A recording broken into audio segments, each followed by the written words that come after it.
Dr. Petersen, Yes, sir. good evening and welcome to Polokwane. Thank you, sir. Doctor, you are here with one of the best player we can ever imagine to have with in our lives, and he's currently play football. I mean, just briefly tell us, how did you meet with him? Look, I've been in football for almost 30 years, with Ntate Molemela, running Bloemfontein Celtic. So I know these players. I was a CEO, so we used to look at them, the Mm, youngsters, and said, who will you like to have in your team?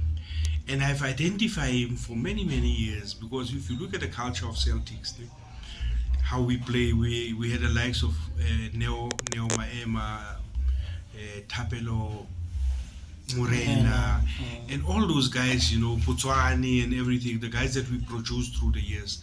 So Parker actually fitted so nicely into the culture of Celtics. I said, one day, man, if we can get this guy. And I followed his thing, and I also followed him when his soccer started to go backwards at Kaizer Chiefs, when the team was not doing well. So he was the captain, so he took a lot of pressure on him and everything. And I said, no, man, let me contact this guy because I believe I can help this player. You see, there's a lot of players in our country. They don't believe in football. Don't believe in life coaches. mm, They think that who are you? You wanna infiltrate what the coach is doing. Even the coaches, you see, coach, you are there to do the fitness, the tactics, and everything. But the mind, it's another thing. Because most of the players you can see, if something disturbs him at home, he's taking it to the field of play. And with a lot of players, I can sit down and analyze games and said, you can see that one is not well. So I saw that in Parker that, hey man, something is not right. So I contacted him and said, Parker, I can help you. I can help you to regain your ability, your scoring, because self-confidence, it's like a weapon. mm, If your self-confidence is down and you start not believing in yourself, and now with our supporters, when they start screaming at you and going to social media and talking a lot of things, those things are destroying players. So we met and I told him, like he said there inside it, I said, I can help you, but I'm very expensive for what I'm doing because I'm charging you per hour, you know. So, but when not because I want this thing to be proven to football that the power of the mind work in football. I'm gonna use you as a project. So don't worry about paying me or what. I'll cover my costs so far, but I want to show people that this thing is working. So we agreed, we signed agreements, and we started to work on the power of the mind. And also, I said, you need to show leadership where you are. You need to show that you are better, than other players. Help your coach, help your teammates. So we started to work on that power, and we started to train the mind. And I promise you, that's why people will tell you now that, hey, Parker, Parker, Parker, Parker. And humbleness, he's very humble. We will go around. I said, Parker, you have to make time for each and everyone that you meet. Make time because, our supporters want to have that access to the players. They are the role models. I said, you must be that role model. But that was never a problem because he was a humble person himself. So it was very easy to work with Parker, and it's still very easy to work with him. You see, I cannot work with another player now so close that because the relationship is like father and son now. I had a few, I won't mention their names because it's disclosed, NDA and everything. So I helped a few players that will call me. I even helped a few coaches and said, no, let me help you with this and this. Ask Ntate Abraham Sello of Marumo Gallants. I came down here before they were relegated. mm, Sat down with him, very nice gentleman, the chairman, and I will analyze players. How I analyze, I'll come in, I'll give them a questionnaire that I've drew up. So after the questionnaire, I will combine all the things that they've said.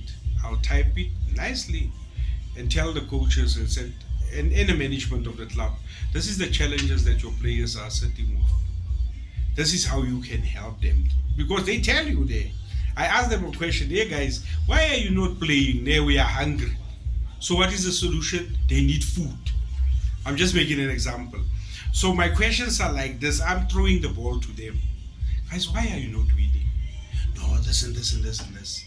So how can you change it? No, this and this and this. And I don't want them to put their names on the questionnaire.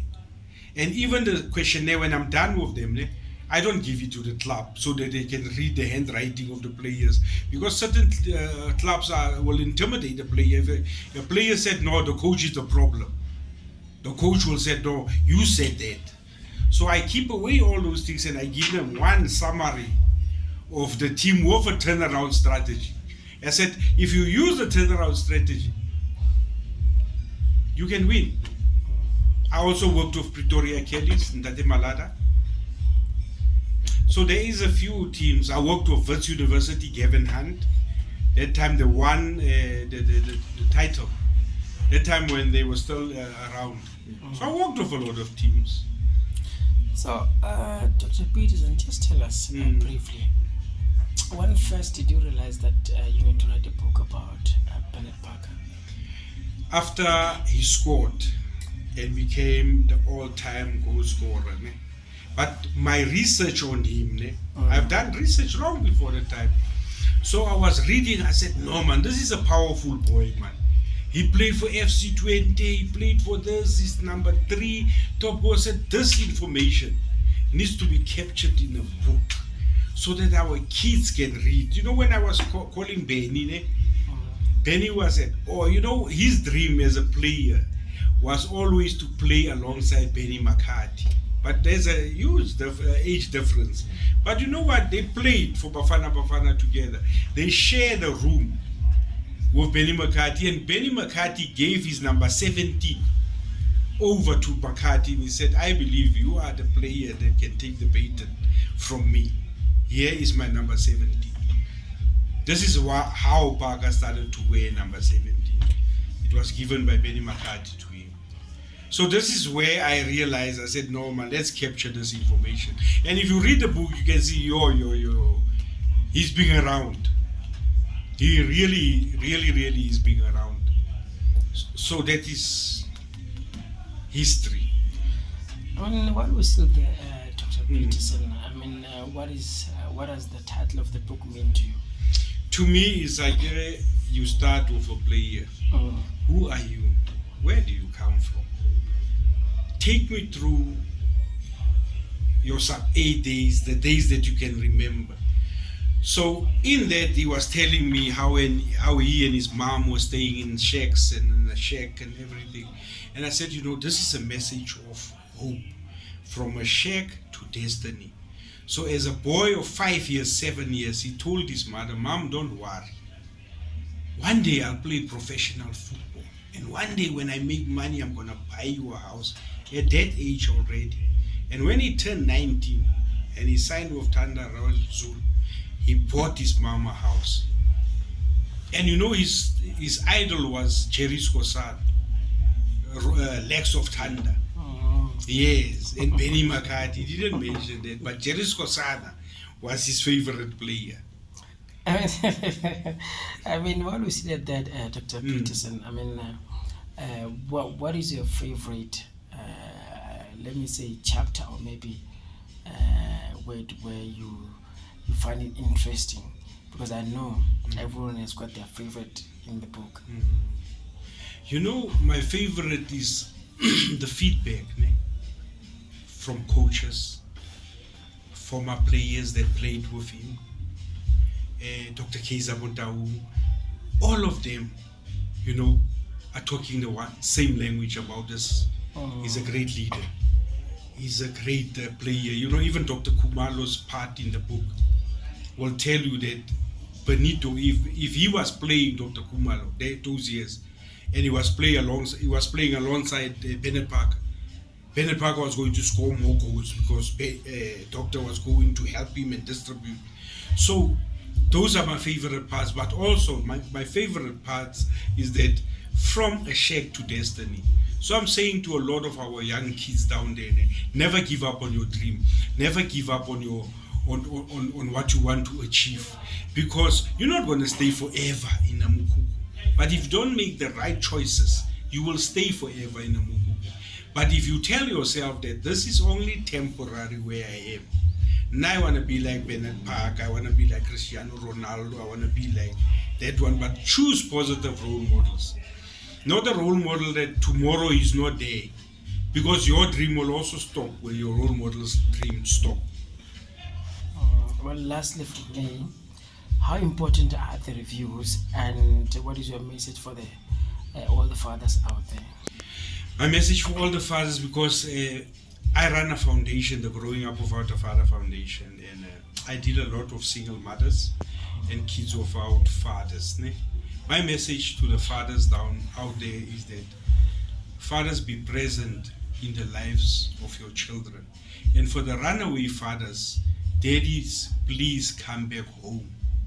Your children need you. Doctor, one last thing. We have a big enemy, the drugs, Oh, that are destroying our kids. And honestly, like even some of our players that are taking that thing, and seeing Bernard Parker being where he is right now, being helped by you, then so like, what can you say about this thing of drugs and kids that are running away from home and not listening to their mothers? Like as you say, we can say that Bernard Parker raised by a single mom. Then so like this thing of drugs and stuff, like, and especially on our players. hey, my brother, I've written a book, As a Man Arise. Ne? It's one of my books that I've written where I said we need fathers, we need men, we need role models, we need men really to stand up and help our kids. If I see a kid going down, don't say it's not my child. Either just take that guy to a rehab or something, but don't walk away. We need to bring Ubuntu back as a nation where we care for one another. Because a society that cares for one another is a strong society. Our kids are dying. And also what is scary is that our kids don't listen to parents anymore. They don't listen to elders anymore. Because also what's happening, elders that want, some of the elders that want to be like the kids. So we don't find out now who's a kid and who's the elder. Yeah. Go to nightclubs. It's painful. It's everyone, it's kids and elders. So my plea is that let's rescue our kids as parents, as fathers, as brothers. Even if you are not married and you are responsible young men, help another young man. That's my message. Okay. And lastly, like this thing, it really touched me, and especially on Tuesday when Bafana was playing. As for my CEO of Lefonte Yeah. Celtic, Moses Molemela Stadium. Molemela Stadium, Yeah. full packed. Yeah. Celtic supporters, they don't have a team. Like from the bottom of your heart, as the Yeah. father of those fans, what it says to you, because they don't have a team that they support. I